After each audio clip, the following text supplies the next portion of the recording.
పాకిస్తాన్తో సరిహద్దుల్లో నెలకొన్న ఉద్రిక్త పరిస్థితుల నేపథ్యంలో కేంద్రం అప్రమత్తమైంది. దేశ భద్రతను దృష్టిలో పెట్టుకుని కేంద్ర హోం మంత్రిత్వ శాఖ కీలక ఆదేశాలు జారీ చేసింది. రేపు దేశవ్యాప్తంగా సివిల్ మాక్ డ్రిల్ నిర్వహించాలని సూచించింది.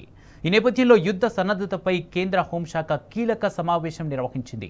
హోంశాఖ కార్యదర్శి గోవింద్ మోహన్ అన్ని రాష్ట్రాల చీఫ్ సెక్రటరీలు, పోలీసు ఉన్నతాధికారులతో వీడియో కాన్ఫరెన్స్ నిర్వహించారు.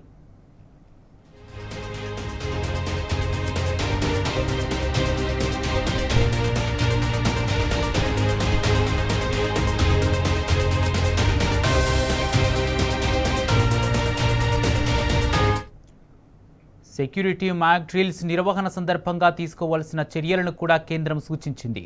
ఆకాశం నుంచి దాడులు జరగడానికి ముందు వార్నింగ్ సైరన్లు మోగించాలని తెలిపింది.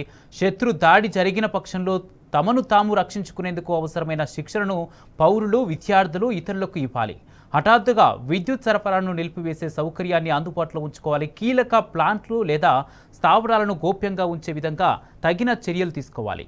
ప్రజలను సురక్షిత ప్రదేశాలకు తరలింపుపై రిహార్సల్స్ చేయడం వంటి చర్యలను కేంద్రం సూచించింది.